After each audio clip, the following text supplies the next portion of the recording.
Bonjour à toutes et à tous. Aujourd'hui, j'ai le plaisir de vous présenter une rencontre avec un écrivain qui manie la plume comme d'autres manient le sabre, avec précision, élégance et une pointe d'ironie.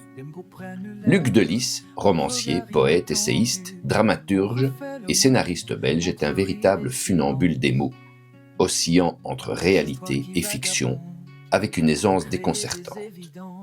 Dans cette interview, il nous dévoile les coulisses de son œuvre, où l'autobiographie imaginaire se mêle à une réflexion profonde sur la liberté, la vitesse et le mystère du quotidien.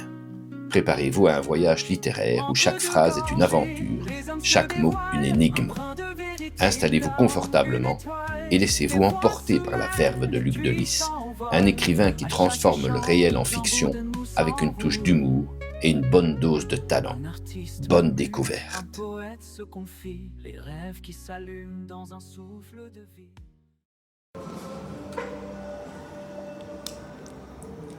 Et bonjour Luc. Bonjour Marc Bailly. Comment ça va? Mais très bien. En pleine forme? Toujours.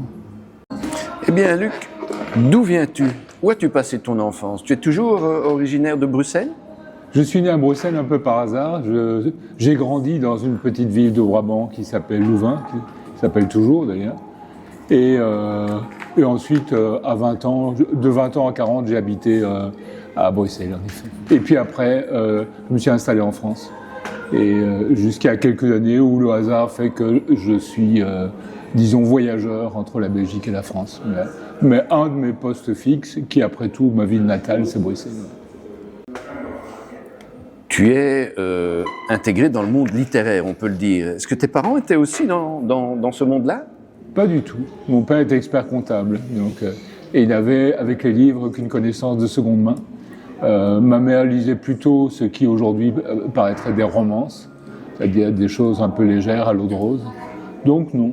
Mais je dois dire que je ne crois pas trop à l'existence d'un monde littéraire. Depuis quand même plus de 30 ans, je publie des livres où je rencontre des gens qui ont un métier ou qui exercent à certains moments une activité d'auteur. J'ai pas eu le sentiment qu'ils appartenaient à un univers commun. Finalement, c'est un univers très éclaté. On essaie de faire courir le bruit qu'il y a un monde littéraire, un réseau littéraire, des associations littéraires, mais c'est pas très vrai. En réalité, il y a des individus. La plupart sont comme les individus dans la vie courante. Extra-littéraire, c'est-à-dire intéressant ou pas, ça dépend d'une personne à l'autre. Et puis, une fois de temps en temps, on devient réellement ami avec quelqu'un, mais pas pour rentrer dans un cadre littéraire, mais simplement parce qu'il y a des affinités. L'amitié, c'est comme l'amour, hein, je veux dire, ça se décide sur un coup de tête quand les raisons principales et explicables sont pulvérisées par des raisons moins explicables et qui relèvent d'une certaine forme d'excitation mentale. Et qu'est-ce qui t'a amené à écrire alors? Comment est-ce que c'est arrivé? Je pense qu'on devient écrivain, le cas échéant, parce qu'on est d'abord lecteur.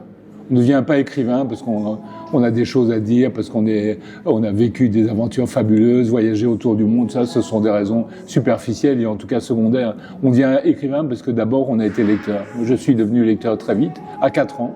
Je m'étais cassé la jambe, j'étais immobilisé pendant de longues semaines, même des mois, suite à cette double fracture qui se réparait mal.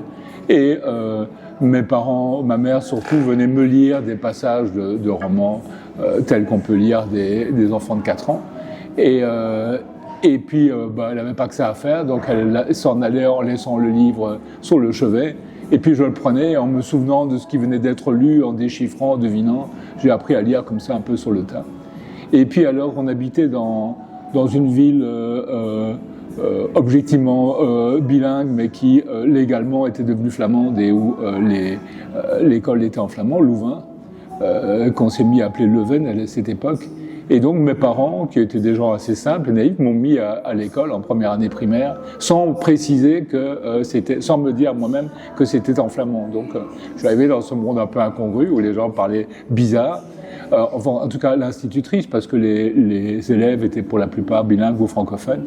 Et donc j'ai réappris à lire, alors que je lisais déjà parfaitement, sans penser même à dire à mon institutrice que ça ne servait à rien de m'apprendre les lettres en flamand, parce que je les connaissais déjà. Donc Donc c'était assez amusant, j'ai appris 2 fois de suite à lire, mais la deuxième n'a pas eu une grande influence dans ma vie. On peut dire que le flamand est comme le luxembourgeois des langues dont j'ai entendu parler par le récit des voyageurs, que j'ai expérimenté moi-même à maintes reprises, mais qui n'ont eu sur moi pas l'ombre d'un début d'influence. J'ai été fait par la lecture, par les amitiés, puis par les amours, par les voyages, mais certainement pas par ce qui ressemblerait un peu à ma terre natale.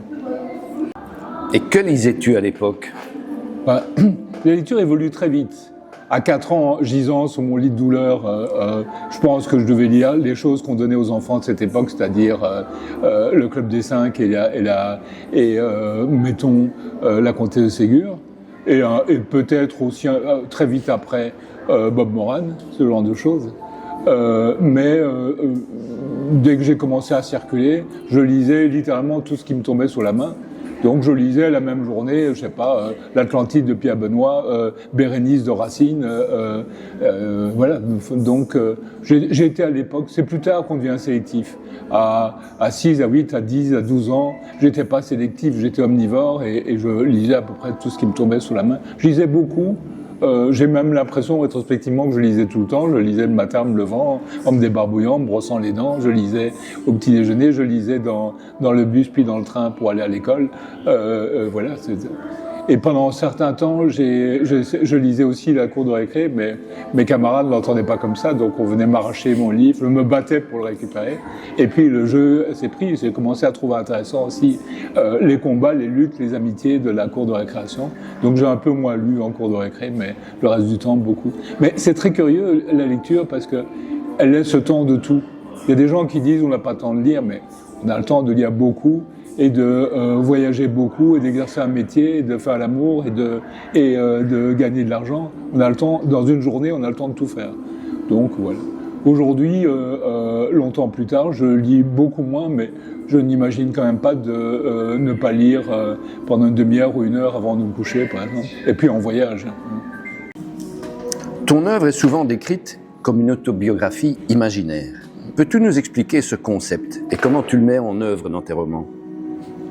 Alors, il y a plusieurs choses. Dans mes romans, mes nouvelles, effectivement, où très souvent, presque toujours, apparaissent un personnage qui dit « je » et qui, par certains côtés, pourrait ressembler à l'auteur.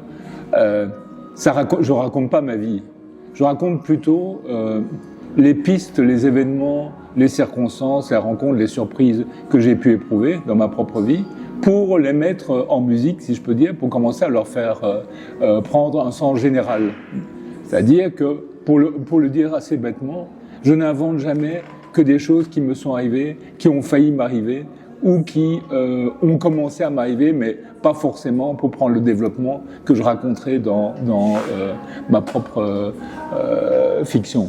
Donc je suis pas du tout quelqu'un qui pratique l'autobiographie ou le récit personnel ou la confession.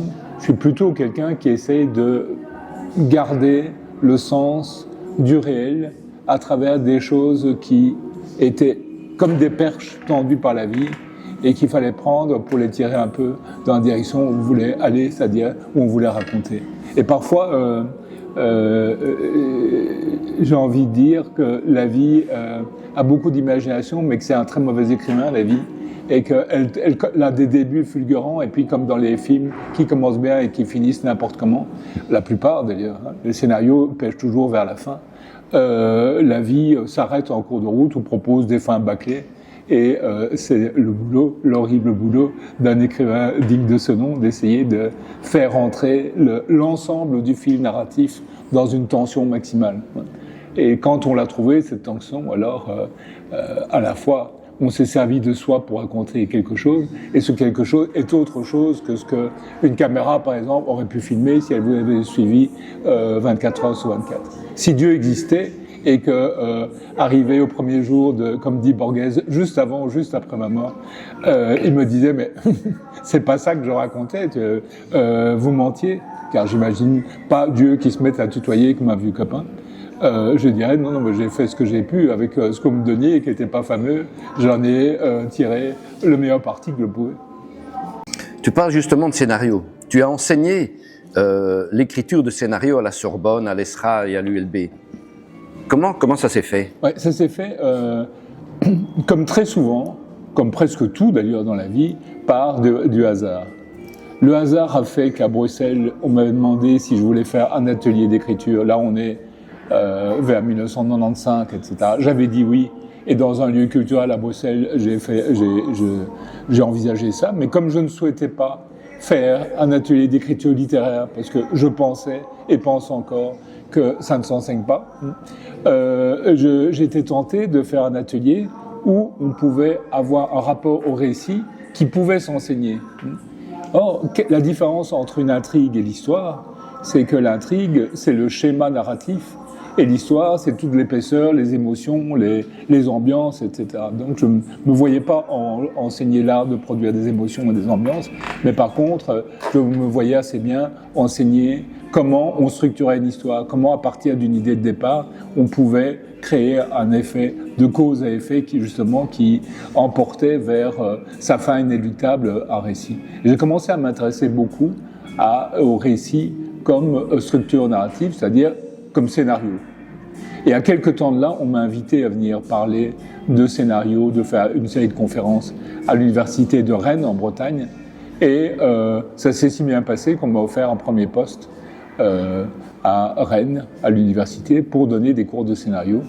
Et de fil en aiguille, j'ai eu l'occasion d'avoir un poste un peu plus important à la Sorbonne, où j'ai enseigné jusqu'au moment où le hasard de la vie m'a ramené à Bruxelles il y a un peu moins de 10 ans maintenant. Voilà. Et pour aller jusqu'au bout, j'ai exercé avec peut-être compétence, mais en tout cas avec assurance, le métier d'enseigner en master le scénario, alors que je n'étais pas professeur d'université, mais que j'étais... il existe en France quelque chose qui s'appelle d'abord professeur associé, et puis la possibilité d'avoir une sorte de reconnaissance tardive sur base de ses publications, de son activité, de sa biographie, etc. Donc ça m'a permis, au fond, de faire semblant d'être professeur d'université sans l'être, ni même sans prétendre l'être. Alors ce qui était amusant, c'est que finalement, je n'ai pratiquement pas pratiqué le scénario, en tout cas de cinéma. Je l'enseignais en m'adossant non pas à mon expérience cinématographique, mais à mon expérience littéraire. Or, les deux sont très différents. Entre un roman digne de ce nom, c'est-à-dire tout en épaisseur, en nuances, en arrière-pensée, en musicalité, etc., et une intrigue de scénario d'un film bien connu, il y a deux différences importantes, d'un film bien fait, il y a deux différences importantes. La première, c'est que, évidemment, ça ne suppose pas le style pour écrire un scénario, mais il faut être le plus transparent possible, alors que j'ai envie de dire, dans un roman, il faut être le moins transparent possible. Enfin, il faut qu'il y ait une résistance de l'épaisseur des choses. Et l'autre chose, évidemment, c'est qu'un scénario, c'est de l'écriture, mais c'est de l'écriture qui est destinée à disparaître.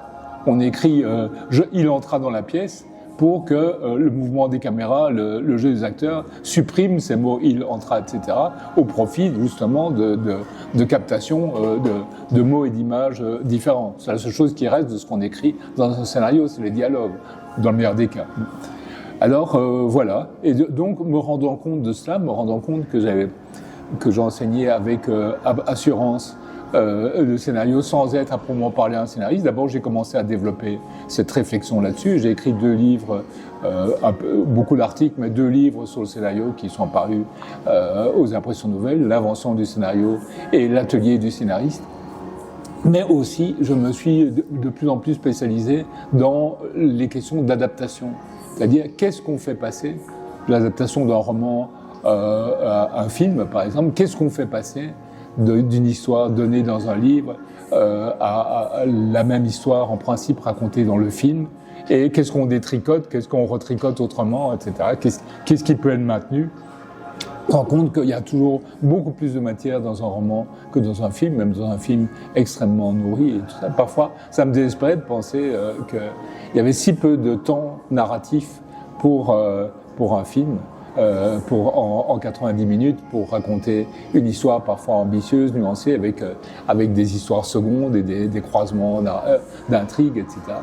Et puis alors, il y a maintenant une quinzaine d'années, sont apparues ces choses merveilleuses qui étaient les séries, en tout cas certaines séries, qui proposaient au fond, si on les regarde d'une certaine manière, je parle des meilleurs bien sûr, un long métrage qui au lieu de faire 1h30 pouvait faire 100, 150 heures. Et à ce moment-là, on avait tout le temps, je n'ai jamais travaillé là-dessus, sauf comme professeur, mais on avait tout le temps de raconter toutes ces nuances, ces arrière-pensées, ces intrigues croisées, puisque une bonne histoire repose au moins sur la combinatoire d'une histoire principale et d'une ou plusieurs histoires secondaires. S'il n'y a qu'une histoire principale, c'est un récit en 2 dimensions et à mon avis, il restera toujours en sous-texte un vide. Et ça, c'est... Voilà, donc c'est comme ça que je suis devenu professeur de scénario et que je l'ai enseigné essentiellement à la Sorbonne et à l'ULB, à l'Université de Bruxelles, ici. Et puis, à un moment donné, je me suis rendu compte que le temps était passé de faire ça, que ça m'excitait plus autant. Et donc, je me suis replié sur mes terres, c'est-à-dire sur la littérature. Tu as publié notamment Un sang d'écrivain, un essai sur la condition d'écrivain aujourd'hui. Quelles sont, selon toi, les principales difficultés et joies de ce métier? Les joies, elles sont innombrables, mais elles relèvent quand même d'une sorte de folie. Croire qu'on peut transformer la réalité qu'on expérimente en système narratif et émotionnel avec des mots, il faut quand même être un peu, si on y réfléchit un peu, et si on veut vraiment le faire à fond, et si on consacre au fond toute sa vie à ça, il faut une part de folie, mais cette folie, c'est une folie joyeuse, c'est pas une folie douloureuse. Je pense que l'écriture, la littérature, ça a quand même quelque chose à voir avec le bonheur. Le bonheur qu'on éprouve à sortir de ces limbes, de forger des sens, des significations, des émotions en écrivant. Et si possible aussi de communiquer une partie de cette ébriété joyeuse à ses lecteurs. Pour ce qui est des difficultés, je veux dire, à mon avis, elles sont à la fois sociales et culturelles. Sociales, c'est que le monde, quoi que prétendent les ministres de la culture successifs, le monde n'est pas fait pour le monde actuel n'est pas fait pour la littérature, n'en attend rien, croit qu'il s'agit de raconter l'histoire, point, c'est tout, et au fond se passe très bien de la dimension artistique et la dimension de folie pure qu'il peut y avoir dans la littérature quand elle bouillonne. La littérature, c'est la langue, le récit, c'est comme l'eau. Hein. C'est-à-dire faire bouillir de l'eau à 60 degrés sur cette planète, en tout cas dans les conditions physico-chimiques actuelles, ça produira pas grand-chose. Même à 98, et ça, il faut qu'on arrive, qu'on le veuille ou non, à 100, sinon l'ébullition ne se produit pas. Donc il faut injecter beaucoup de choses pour arriver à cette ébullition qui n'est pas dans le monde, qui naît du corps, de l'esprit de l'auteur. Donc la société est parfaitement organisée pour se passer d'auteurs, d'écrivains, disons, pas d'auteurs mais d'écrivains, et d'écrivaines bien sûr. Et c'est pas par hasard si l'intelligence artificielle arrive maintenant pour proposer les livres que de toute façon, même avant elle, n'importe qui ou à peu près pouvait faire, au détriment de choses à ce stade, hein, parce qu'elle fera des progrès bien sûr, que de choses que seules quelques personnes, ça et là, pouvaient espérer produire. Là, je suis membre d'une commission des lettres ici à Bruxelles. On reçoit tous les livres, ou une grande partie des livres de littérature publiés en Belgique par des auteurs, en Belgique ou non, par des auteurs belges ou résidents en Belgique. Il y en a quelque chose comme 350 par an. Il y en a peut-être plus, mais c'est le nombre à peu près qu'on reçoit. Depuis un an, je crois constater, parce que c'est difficilement probable, et puis je n'y consacre pas un temps fou, qu'il y a un nombre non négligeable de livres dont je mettrai ma tête à couper, qu'ils ont été écrits en compagnie de ChatGPT ou ce genre de système. Et encore, ça va tellement vite. Il y a 2 jours, parce que maintenant, votre propre programme de traitement de texte ordinaire propose sur le flanc droit une incrustation. Je m'en sers pas du tout pour moi, mais il y a 2 jours, je reçois un mail de 2 lignes d'une d'un inintérêt complet, vraiment, du genre veuillez trouver ci-joint le document d'assurance, vraiment en pièce jointe. Et je dis à cet ange gardien qui était sur le flanc droit de mon zone, peux-tu en faire un poème de 8 vers? Et une seconde après, il y avait 8 vers ridicules, des bourrimés, qui transformaient veuillez trouver ci-joint en une espèce de ce que les gens qui n'attendent pas grand-chose de la vie pourraient appeler un poème. Et je me disais, c'est nul, mais il faut reconnaître que c'est vite fait et dans son genre bien fait. La matière de base n'était pas. Donc je veux dire, il ne faut pas se tromper. Tout le système du rapport à la langue et au désir et à la parole, et d'abord au récit, vont être modifiés, sont en train d'être modifiés à une vitesse croissante. Ceux qui disent les humains auront toujours un avantage sur l'intelligence artificielle sont des imbéciles qui n'ont rien compris, ils ne voient pas ce qui est en train de se passer. La vraie question, c'est comment va-t-on s'organiser, dans quel maquis va s'organiser pour que le type d'esprit que nous avons et qui est, disons, humain, avec ses faiblesses, puisse trouver non pas une façon de survivre, mais une façon de triompher avec ses critères à soi, quoi. On verra, une chose à la fois. Au moment où nous parlons, on est en mai 2025, au moment où nous parlons, il y a encore la place pour les écrivains. L'autre chose, évidemment, c'est la question de l'argent. Comment vivre en étant écrivain? Comme beaucoup de gens, au début, j'ai cru que je pourrais le faire, mais pour le faire, j'ai élargi mon spectre à des choses qui n'étaient pas tout à fait ce que je voulais faire. Par exemple, des scénarios de bande dessinée ou des romans pour adolescents. J'en ai fait quelques-uns, j'ai fait une vingtaine de scénarios de bande dessinée. C'était certainement plus rentable, c'était plutôt amusant à faire, mais c'est amusant à faire comme quelqu'un qui, pilote de course, à une foire foraine, monte dans une petite auto tamponneuse avec son fils de 3 ans pour faire boum boum. C'est pas tout à fait la même chose, c'est amusant, mais c'est autre chose. Donc voilà. Et encore, je te parle des années 80, était-ce une époque où il y avait un marché immédiat et relativement facile d'accès pour écrire des romans pour la jeunesse ou pour faire des scénarios de bande dessinée. Je pense que c'est plus verrouillé maintenant et que c'est un peu moins sûr qu'un grand dadé dans mon genre, débarquant dans ce milieu, puisse y prospérer. Voilà. Donc, du coup, c'est aussi pour ça, puisqu'on parlait du fait que j'avais enseigné dans des facs, c'est aussi pour ça que je l'ai fait. C'est parce que, au fond, plutôt que d'écrire des scénarios de bande dessinée avec des dessinateurs, des salons de la bande dessinée, tout ça, où souvent c'était assez assommant, et je le comprenais d'ailleurs parce que les dessinateurs de bande dessinée, tels que je les ai pratiqués, c'était des gens qui passaient 10-12 heures par jour à leur planche en écoutant la radio. Parce qu'ils étaient payés à la planche, je ne sais pas si ça a changé maintenant, ils étaient payés à la livraison de la planche à la fin du mois. Chez tous les éditeurs que j'ai connus, chez Lombard, chez Casterman. Bon. Et donc, ils travaillaient d'ailleurs surtout les derniers jours, et le 30 du mois jusqu'à minuit. Et donc, ils étaient toujours, tous ceux que j'ai connus, ils étaient toujours un peu, je ne vais pas dire dépressifs, mais ils souffraient de cette espèce d'isolement. Ils pouvaient recevoir des gens, parler éventuellement avec leur femme ou un de leurs 12 meilleurs amis, mais néanmoins, ils étaient rivés à leurs planches, et des planches d'un certain format qui ne permettaient pas spécialement d'aller le faire dans un parc ou dans son jardin. Et donc, les salons du livre de bande dessinée, d'abord, on ne s'intéressait pas aux scénaristes, on faisait la queue pour faire signer les dessinateurs, ce qui était très bien.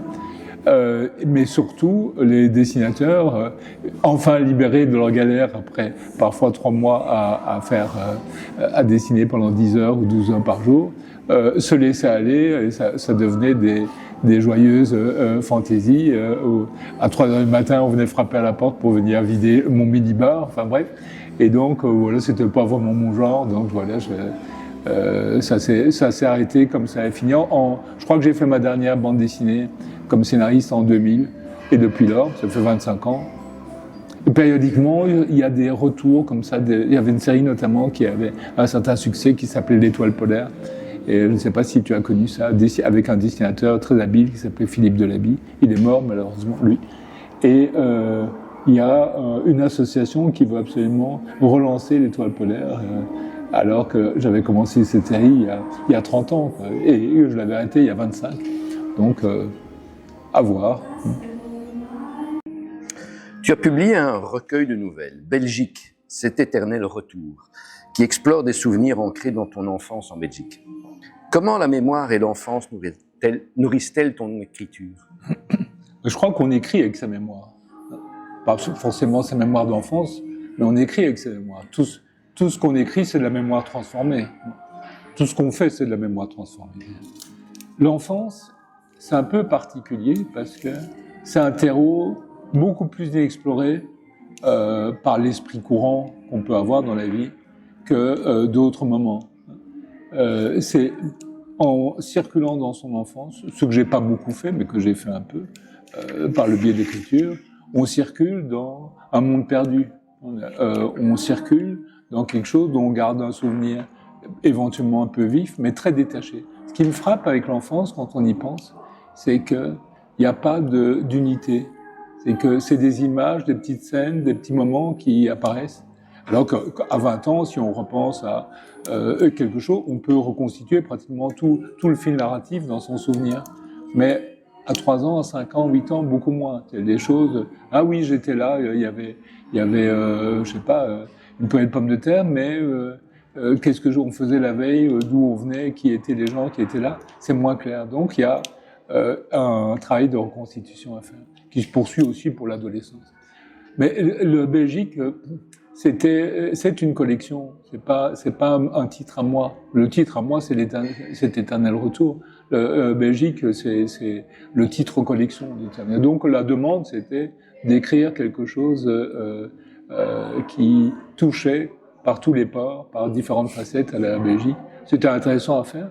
C'était à peu près l'époque où je venais de m'installer en Belgique après une si longue absence, réinstallé, pourrait-on dire. Et donc, cette exploration était intéressante. Et elle me fournissait des souvenirs parfois amers ou noirs et parfois plus joyeux. Mais c'était ce mélange qui était intéressant. Dans tes essais, tu abordes la notion de liberté individuelle, notamment dans Libre comme Robinson. Quelle est ta vision de la liberté dans le monde contemporain? Je pense que la société doit favoriser la liberté individuelle avec les limites et les règles évidentes, et que c'est ce qu'elle fait de moins en moins.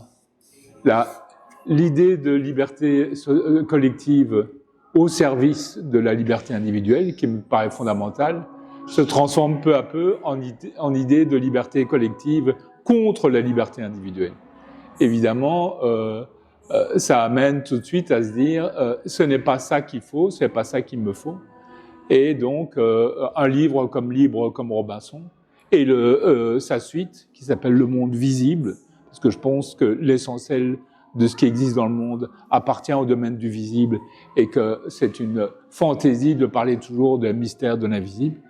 À travers ces 2 livres et d'autres choses que j'ai écrites ou que j'écris, c'est les aventures de la résistance de la liberté individuelle contre la pression du monde. Et donc, c'est au fond, ça se retrouve dans mes essais sous forme de réflexion semi-philosophique sur l'art de maintenir sa liberté et de la définir et de la rapprocher de la liberté des autres. Et dans mes fictions, au fond, on ne traite pas de sujet dans la fiction, on raconte des histoires. Mais quelqu'un qui lirait mes livres, et surtout mes livres récents, mes romans et mes nouvelles, verrait que il y a quelque chose qui revient sans arrêt, c'est la liberté heureuse et c'est la solitude heureuse. Donc, parce que la solitude, il y a 2 versions pour la solitude, 2 versants. Il y a l'idée de la solitude comme chagrin, comme isolement, comme perte, etc. Mais il y a aussi l'idée de la solitude heureuse comme disponibilité, comme éternel recommencement des promesses de la vie. Et cet aspect-là m'intéresse beaucoup. Donc j'établis une relation entre ce que j'appelle la solitude heureuse, la liberté individuelle et l'art d'écrire. Et les 3 choses n'en sont peut-être qu'une seule, dans mon esprit en tout cas, au même titre que mon rapport à l'amour et aux gens que j'aime, et aussi sans doute au rapport à la langue, parce que tout se tient dans le point. Quelle est l'évolution, d'après toi, dans ton écriture, notamment dans tes anciens écrits, et là dans les écrits plus récents, comme Bien fait pour moi, ou dans ton essai, ce que j'essaie sur Linda? Est-ce qu'il y a une évolution? Est-ce que tu la sens, cette évolution, dans ton écriture? Ou dans ton questionnement?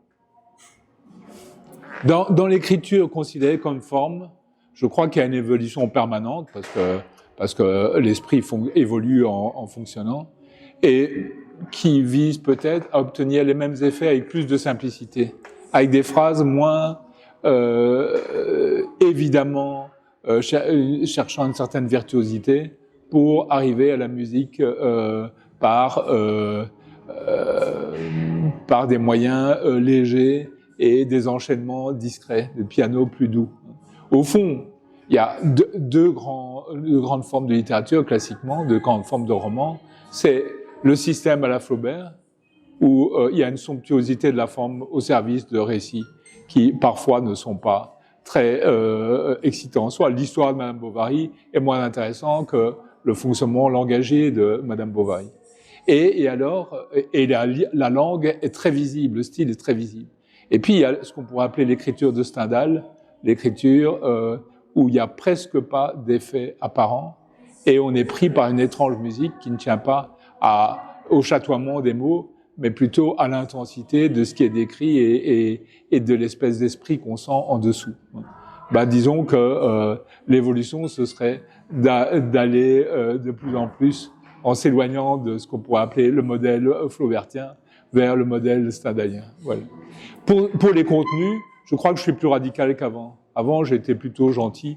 Maintenant, je le suis dans la vie courante, mais comme écrivain, je pense que si on n'est pas aussi un tueur, si on n'est pas aussi quelqu'un qui dit le plus nettement possible, jusqu'à la radicalité, jusqu'à la colère, ce qu'on pense être juste et ce qui ne va pas dans le désordre du monde, on s'amollit et au fur et à mesure que les cheveux blanchissent, il faut se durcir et pas se ramollir de la même façon. Est-ce qu'il y a des auteurs ou des œuvres qui t'ont influencé? Alors, il y a les influences au moment où on se construit. Donc, les influences d'enfance, qui sont pas forcément des modèles littéraires, mais des choses qui ont été un choc. Pour moi, par exemple, L'Atlantide de Pierre Benoît, un livre que plus personne ne lit. Quand j'ai lu ça, mettons à 8 ans, je lui dois beaucoup. Je veux dire, le rapport au secret, le rapport aux femmes, le rapport au mystère, le rapport au voyage, à l'aventure. Arsène Lupin, aussi, je ne pense pas un seul instant à mettre Maurice Leblanc comme un de mes modèles littéraires, mais à 10 ans, à 12 ans, L'Aiguille creuse, c'est quelque chose. Et ce goût des cryptogrammes et des déchiffrages de vieux secrets qui sont cachés dans des formules, dans des pierres, ça, c'est ce qu'on pourrait appeler les influences émotionnelles au moment de la construction. Puis, quand on devient plus grand, on est influencé par le choc des grandes œuvres. Alors, c'est pas très original de dire que Proust a été quelque chose à 17 ans quand j'ai lu ça durant de longues vacances chez ma grand-mère maternelle, avec les cloches de la petite ville qui sonnaient comme les cloches de Combray. Oui, ça, j'ai su que ma vie avait rencontré quelque chose. C'est aussi la lecture de Proust a été aussi déterminant que la première fois où j'ai embrassé une fille ou ce genre de choses. C'est pas la même chose, mais en même temps, peut-être qu'à un certain niveau, c'est la même chose. Donc, il y a les œuvres que j'admire, que je relis, qui continuent à me nourrir, qui sont pas les influences, qui sont les phares qui disent quoi qu'on fasse. Il y a des gens qui ont été très loin et bien plus loin encore dans les... Voilà, donc... et ça, ils sont pas très nombreux. Je me dis souvent, j'ai quelques milliers de livres chez moi, mais c'est une erreur. Les livres dont j'ai vraiment besoin, que je veux vraiment relire, non seulement il y en a peut-être que 200, mais en plus, ils sont pour la plupart dans le domaine public et je peux les lire sur ma tablette.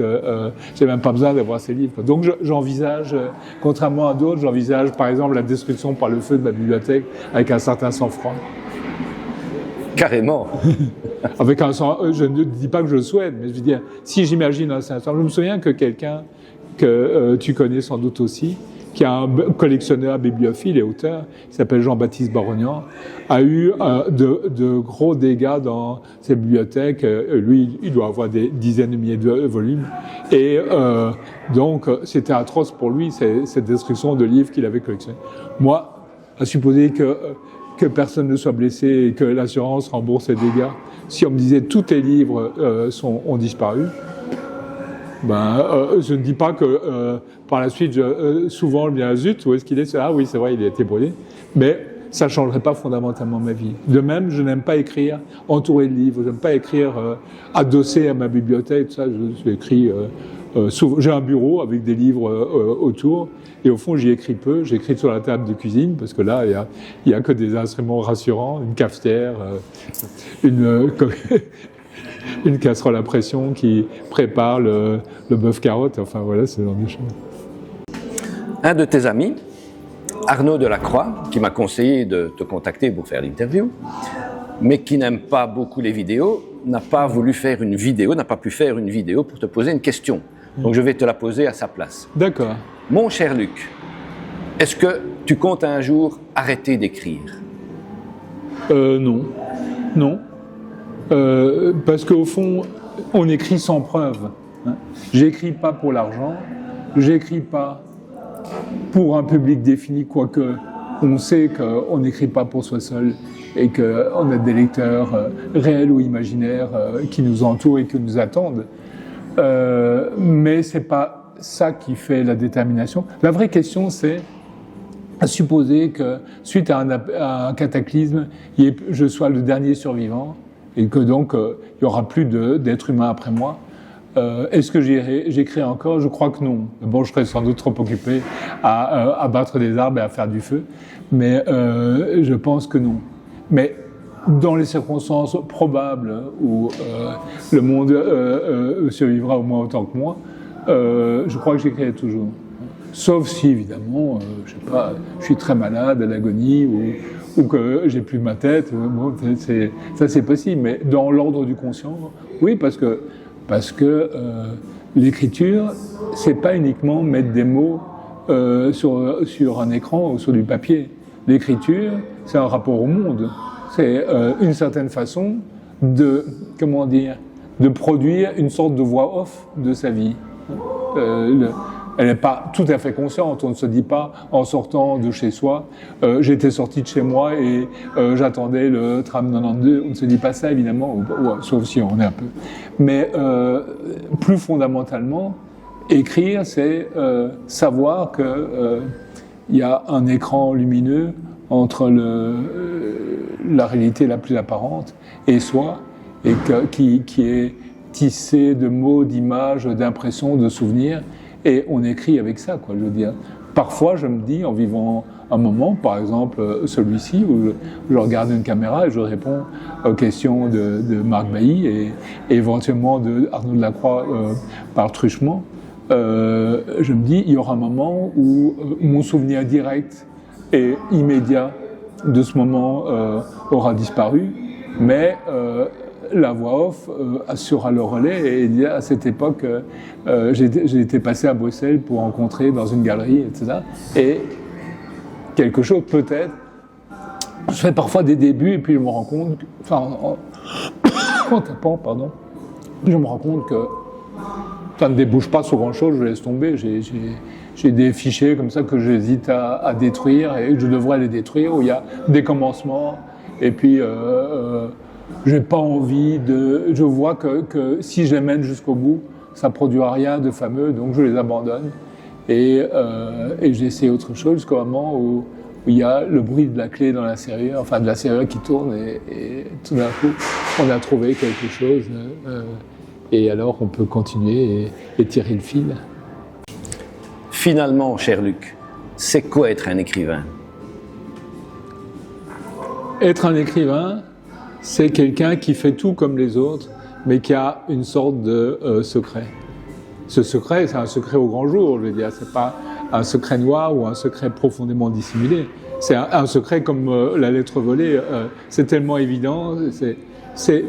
On peut tout me demander d'être bon père, bon citoyen, que sais-je, de pas faire de mal, de payer mes impôts, ou de faire la vaisselle. Mais à un certain niveau, il faut que j'avoue que tout ça ne m'intéresserait pas beaucoup s'il n'y avait pas l'espèce de changement de vitesse que l'écriture apporte. Donc, être un écrivain, c'est quelqu'un qui a une sorte de restriction mentale générale. Tout ça à condition que ça participe à une aventure plus large ou plus ambitieuse qui est l'écriture. Être écrivain, c'est avoir la littérature comme pochette surprise. On fait semblant d'acheter de la poudre à lessiver, mais la seule chose qui compte, c'est la petite voiture rouge qu'on va extirper du sable, de la poudre et poser sur la table. Je suis né à Bruxelles en 1953. J'ai grandi en Flandre belge, dans le Brabant flamand, à Louvain. Je me suis cassé la jambe quand j'avais 4 ans et ça a été la chance de ma vie parce que c'était une cassure compliquée. J'ai appris à lire très tôt. Le fait de lire passionnément m'a donné envie d'écrire. Je suis devenu écrivain et tout le reste de ma vie s'est organisé autour de cette activité incompréhensible et joyeuse. Et encore aujourd'hui, je pense que je n'ai jamais été que cela. Est-ce que la littérature a une influence sur l'amour et l'amour a-t-elle une influence sur ta littérature? Les amours que je pouvais éprouver? Oui. Oui, d'abord, je pense que si j'avais pas le sentiment amoureux très vif, indépendamment de la réalité ou pas, mais l'amour de l'amour, peut-être plus encore que l'amour au premier degré, j'aurais pas écrit, qu'il y a une espèce de continuité. Et inversement, je crois que toutes les histoires d'amour, même pratiquement toutes les histoires, pas d'amour, mais disons de sentiments rapides ou strictement physiques, me sont venues par la littérature. Au fond, depuis l'âge de 20 ans, les femmes qui m'ont connu ou qui m'ont aimé sont venues à moi parce que j'écrivais, parce que j'avais une drôle de tête d'écrivain. Je veux dire, je plaisais pas spécialement physiquement. Je pense que c'était ma façon d'être, cette espèce de passion qui me dominait. Mon étrange façon. Souvent, les gens me disaient, il est sympathique, mais il est bizarre, il parle bizarrement. Bon, j'avais pas l'impression que je parlais bizarrement, mais je pense que je parlais du point de vue de ce que j'étais en train d'écrire et pas du point de vue j'ai appris le français. Évidemment, on le parlait à la maison, mais j'ai appris le français en lisant. C'est pas en écoutant l'RTB qu'on apprend à parler, ni en écoutant le sabir des français qu'on peut parler à Louvain, qu'on pouvait parler à Louvain. C'est en lisant, je veux dire. Et donc, je lisais, Pascal, et je me mettais à parler comme Blaise Pascal. Enfin, pas tout à fait, mais il y a quelque chose comme ça.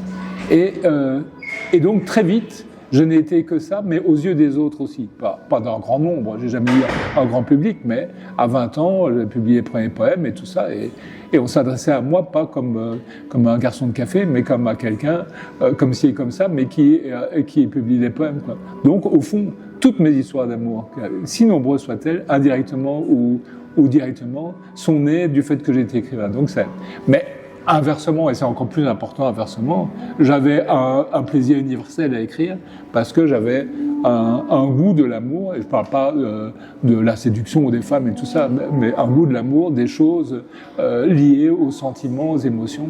Je pense par exemple que je suis un assez bon ami et que ce goût de l'amour pour l'amour s'est retrouvé. Il y a quelqu'un que tu as connu, je voudrais en dire un mot, qui était quelqu'un de bien, qui s'appelait Alain d'Artevel. J'ai vraiment accompagné, il est mort dans des conditions difficiles, vraiment accompagné jusqu'à l'agonie ce garçon. J'allais le voir et 1 heure avant sa mort, alors qu'il n'avait plus la parole, et je l'avais encore au téléphone en lui parlant, etc. Ça aussi c'est un dispositif amoureux, mais ça aussi c'est un dispositif de création littéraire. Donc dans les deux sens, sociologique ou d'inspiration. Ouais. Parfois, quand j'ai été élu à l'Académie, il fallait faire un discours et j'ai dit à un moment donné l'amour, la littérature et la France, mais ce n'est peut-être qu'une seule chose. Ouais, c'est vrai, voilà. parce qu'on n'en parlera pas, parce que tu m'interroges comme écrivain français, mais pour moi, je n'ai jamais eu qu'une patrie, c'était la France, et c'est toujours ainsi. J'ai acquis la nationalité française, j'ai les deux maintenant, mais le seul pays qui a jamais compté, et pour qui je ferai tout, sans hésiter, c'est la France. La Belgique, c'est un pays charmant où j'habite et dont l'existence m'importe relativement peu. C'est pour ça aussi que c'était intéressant d'écrire un livre qui s'appelait Belgique, qui a été commandé dans une collection que tu avais fondée, Marc. C'était pour essayer de dire loyalement pourquoi la Belgique m'était consubstantielle. J'y suis né, j'y ai grandi, j'y ai vécu beaucoup d'années. Et à la fois pourquoi je l'abordais de l'extérieur, ce qui était intéressant. Quelqu'un qui connaîtrait toute la Belgique, qui serait d'une certaine manière belge, ce que par ailleurs je suis, et qu'en même temps, il viendrait ou il reviendrait avec le décalage, la distance du petit étranger qu'il peut y avoir. Et alors l'éditeur de l'époque qui s'appelait Xavier me disait mais ton personnage il dit par exemple 70 et il faut dire 70. Je dis non tu ne comprends pas. Évidemment je dis 70 dans un magasin à Bruxelles, mais là c'est quelqu'un qui arrive de France, qui retrouve le pays et qui est on s'en fout de 70 ou de 70. Voilà. Mais donc c'est cette aventure-là de l'amour, de sa langue, du pays, et de la volonté d'écrire pour que ce soit joyeux, enfin joyeux, il ne faut pas exagérer, mais qu'il y a une part de bonheur qui transfigure. Tout ça, c'est la même chose. Si tu pouvais dîner avec un personnage de fiction, qui choisirais-tu et pourquoi ? Peut-être Sherlock Holmes. Parce qu'il a une tournure d'esprit que j'aime bien, une certaine façon de voir des petits détails et de dire ce petit détail veut dire autre chose. Ouais. Et puis sa fausse austérité combinée avec le violon, le tabac et de temps en temps un dîner fin dans un restaurant italien de Londres, je crois que je le sens bien. D'ailleurs, ce style de vie qui existe entre Watson et Sherlock Holmes, cette espèce de mélange de rapports presque socratiques avec un disciple et avec je trouve ça très stimulant. Oui, ça m'amuserait. Imaginons que tu sois transporté dans l'univers d'un de tes romans. Lequel choisirais-tu et quel rôle y jouerais-tu ? Mon plus récent roman, au moment où nous parlons, qui s'appelle « Ce que je sais sur Linda », correspond indépendamment de l'histoire très précise qui est racontée, une double histoire à la fois de dissimulation d'identité et de coup de foudre d'amitié entre un homme et une femme. Au-delà même de l'intrigue, ça correspond à ma perception actuelle du monde, du temps, des paysages. Et donc, c'est peut-être celui qui m'est, peut-être parce qu'il est le plus récent, qui m'est le plus proche, le plus intime, et où je me sentirais le mieux chez moi. Si c'est pour se dépayser, évidemment, j'irai ailleurs, mais est-ce que j'ai envie de me dépayser ? Est-ce que, justement, écrire, c'est pas transformer des paysages inconnus en quelque chose de plus connu, hein. Comme quand on arrive dans une chambre d'hôtel pour 15 jours, au départ, c'est l'inconnu absolu, et puis très vite, d'abord, on met sa montre ou ses papiers à un endroit, et on recommence à construire un univers, et c'est plus une chambre parmi d'autres, ça devient son chez-soi. Voilà. C'est la même chose pour les livres. Donc je choisirais l'univers de Ce que je sais sur Linda, mon roman. Quel est le livre que tu aurais aimé écrire et pourquoi ? J'ai peur d'être prétentieux en répondant, mais je connais néanmoins la réponse. C'est Les Provinciales de Pascal. Alors, Les Provinciales de Pascal, c'est le modèle absolu de la finesse, du raisonnement, d'une langue royale et d'une volonté de pulvériser le mensonge au profit d'une certaine lumière. Donc, c'est évidemment trop ambitieux pour faire autre chose que souhaiter en vain pour pouvoir avoir écrit Les Provinciales, mais c'est peut-être le plus beau texte du monde.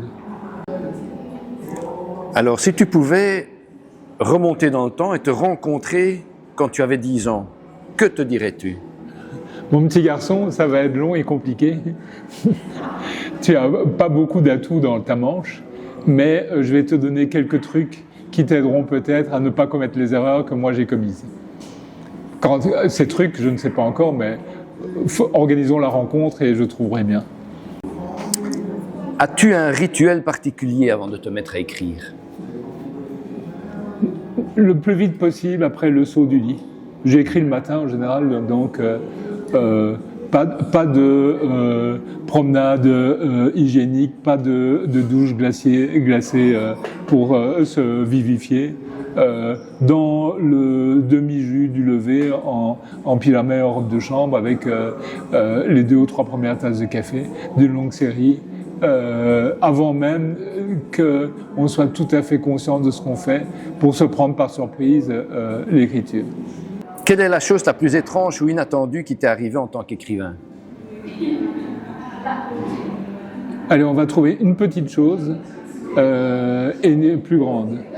La plus grande, c'est que j'ai rencontré celle qui allait devenir ma femme, avec qui je vis depuis longtemps et qui est un modèle de vie et de grâce, parce qu'elle avait lu un de mes livres et qu'elle voulait me dire qu'elle n'avait pas aimé du tout. Voilà, c'est comme ça que s'est liée notre connaissance. Et la plus petite chose qui me soit arrivée, dans l'ordre des amusants, c'est à un salon du livre, il y a 2 ans, j'ai eu coup sur coup une femme qui est venue me dire « Je suis venue », elle venait apparemment d'assez loin, pour vous voir, mais je ne vais pas acheter votre livre parce que j'en ai déjà. Bon. Et l'autre, la même fois, qui m'a dit voilà, est-ce que vous pouvez signer ce livre, mais au crayon. Je dis pourquoi au crayon? Parce que si ça ne me plaît pas, comme ça je pourrais le gommer. Voilà. Ça, c'est les petites choses. Extraordinaire. Si tu étais un mot, lequel serais-tu? Gentil. Si tu étais un personnage de fiction, lequel je serais?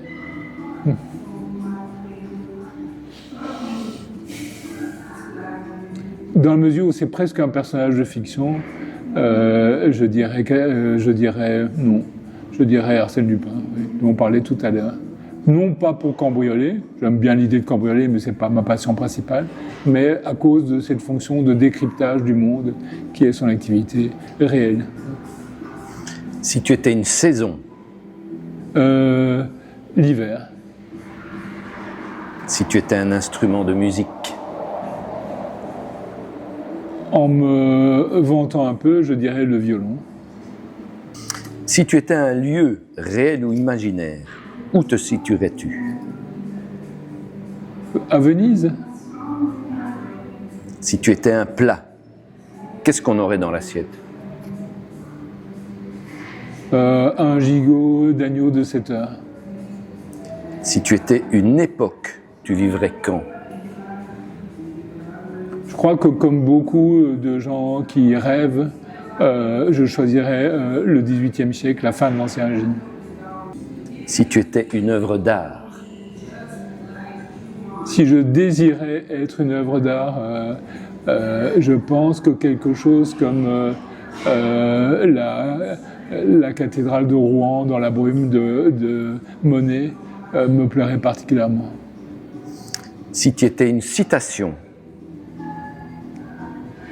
La devise de Napoléon, je suis rapide ou rien. Poésie ou prose? Poésie. Papier ou numérique? Numérique. Silence absolu ou musique en fond? Silence absolu. Longue description ou dialogue percutant? Longue description. Personnage principal ou cœur de personnage? Cœur de personnage, ça a l'air bien. Planification rigoureuse ou écriture spontanée? Spontané. Réécriture obsessionnelle ou premier jet sacré? Obsessionné. Lecture à voix haute ou lecture silencieuse? À voix haute, sans effet et en prononçant très vite. Écriture à voix haute, sans effet, au galop. Café ou thé pendant l'écriture? Café.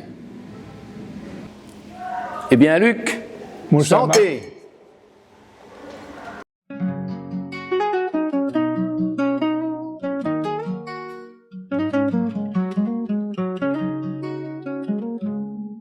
Assis autour d'un verre, un instant suspendu, les mots prennent l'air, un regard inattendu.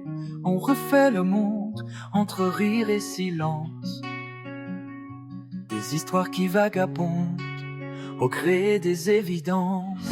Les cœurs s'ouvrent au fil des gorgées, des vérités qu'on ose murmurer.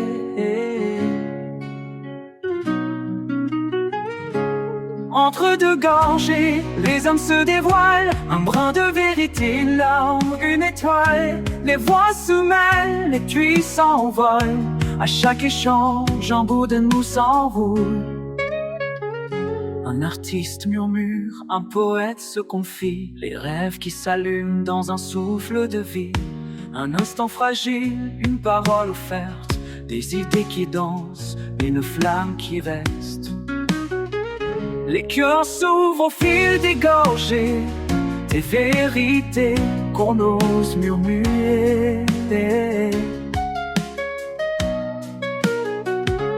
Entre deux gorgées, les âmes se dévoilent, un brin de vérité, une larme, une étoile. Les voix se mêlent et cris s'envolent, à chaque échange, un bout de nous s'enrôle.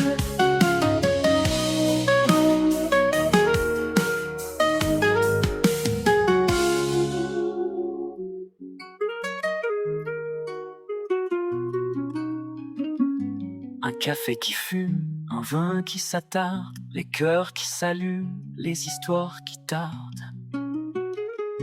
Les heures s'effacent, les murs se brisent, sous les mots incerts qu'un instant divise. Entre deux gorgées, les âmes se dévoilent, un brin de vérité, une larme, une étoile. Les voix se mêlent et puis s'envolent. À chaque échange, un bout de nous s'envole.